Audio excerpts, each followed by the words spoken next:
Hi Mark, this is Taylor, number 47, and I'm from freshman speaking listening class. The speech title is Magical Houses Made of Bamboo by Elora Hardy. When I was 9 years old, my mom asked me what I would want my house to look like, and I drew this fairy mushroom, and then she actually built it. Laughter. I don't think I realized this was so unusual at the time, and maybe I still haven't, because I'm still designing houses. This is a 6-story bespoke home on the island of Bali. It's built almost entirely from bamboo. The living room overlooks the valley from the 4th floor. You enter the house by a bridge. It can get hot in the tropics, so we make big curving roofs to catch the breezes. But some rooms have tall windows to keep the air conditioning in and bugs out. This room we left open. We made an air-conditioned, tented bed. And one client wanted a TV room in the corner of our living room. Boxing off an area with tall walls just didn't feel right. So instead, we made this giant woven pot. Now we do have all the necessary luxuries, like bathrooms. This one is a basket in the corner of the living room, and I've got to tell you, some people actually hesitate to use it. We have not quite figured out our acoustic installation. Laughter.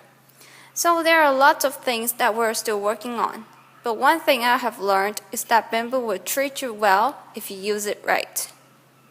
It's actually a wild grass. It grows on otherwise unprotected land, deep ravines, mountain sides. It lives off of rainwater, spring water, sunlight, and of the 1,450 species of bamboo that grow across the world. We use just 7 of them. That's my dad. He is the one who got me building with bamboo. And he is standing in a clump of Dendrocalamus esperniger that he planted just 7 years ago. Each year it sent up a new generation of shoots.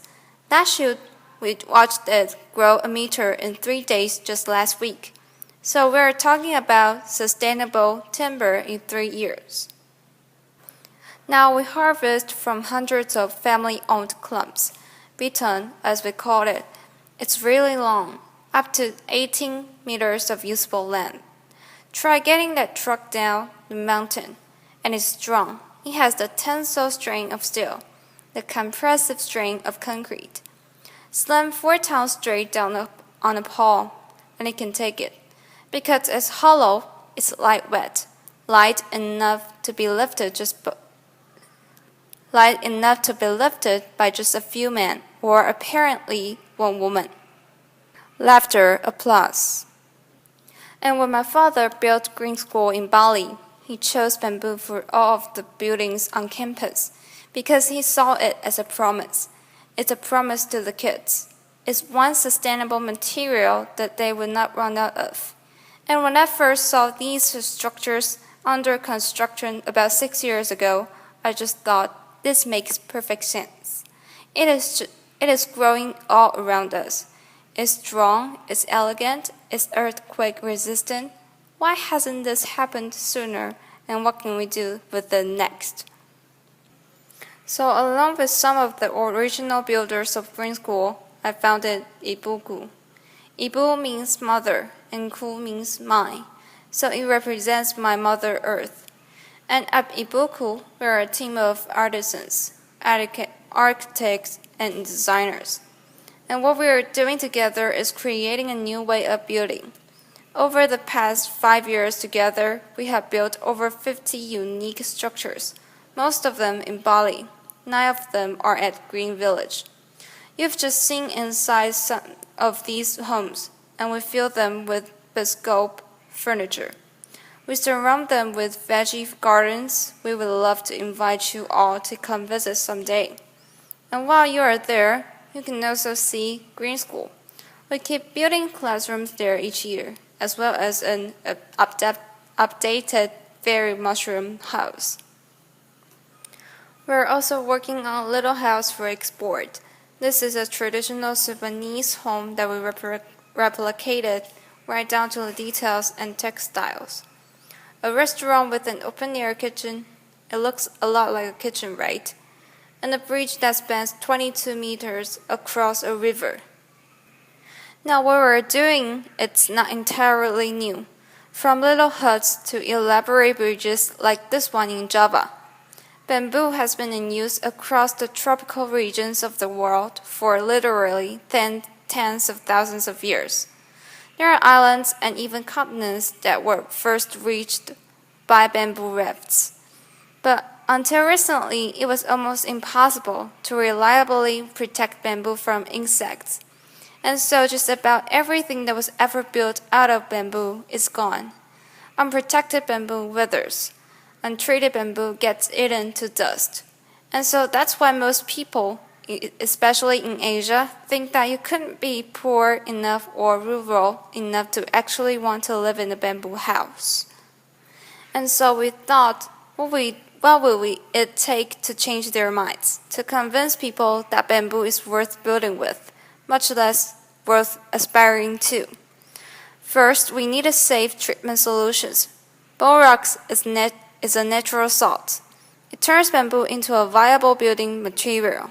Treat it properly, design it carefully, and a bamboo structure can last a lifetime. Second, building something extraordinary out of it. Inspire people. Fortunately, Balinese culture fosters craftsmanship. It values the artisan. So combine those with the adventurous outliers from new generations of locally trained architects and designers and engineers, and always remember that you are designing for curving, tapering, hollow poles. Not two poles alike, no straight lines, no 2x4s here. The tried and true, well-crafted formulas and vocabulary of architecture do not apply here.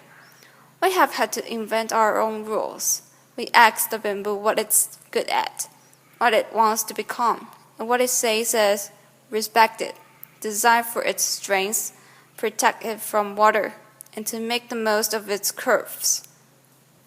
So we design in real 3D, making scale structural models out of the same material that we will later use to build the house. And bamboo model making is an art as well as some hardcore engineering. So that's the blueprint of the house. Laughter. And so we bring it to site, and with tiny rulers we measure each pole and consider each curve, and we choose a piece of bamboo from the pile to replicate the house on site. When it comes down to the details, we consider everything. Why are doors so often rectangular? Why not round? How could you make a door better? Well, its hinges battle with gravity, and gravity will always win in the end. So why not have it pivot on the center where it can stay balanced? And while you are at it, why not doors shaped like teardrops? To reap the selected benefits and work within the constraints of this material, we have really had to push ourselves. And within that constraint, we have found space for something new. It's a challenge. How do you make a ceiling if you don't have any flat boards to work with? Let me tell you, sometimes I dream of sheetrock and plywood. Laughter. But if what you've got is skilled craftsmen and itty-bitty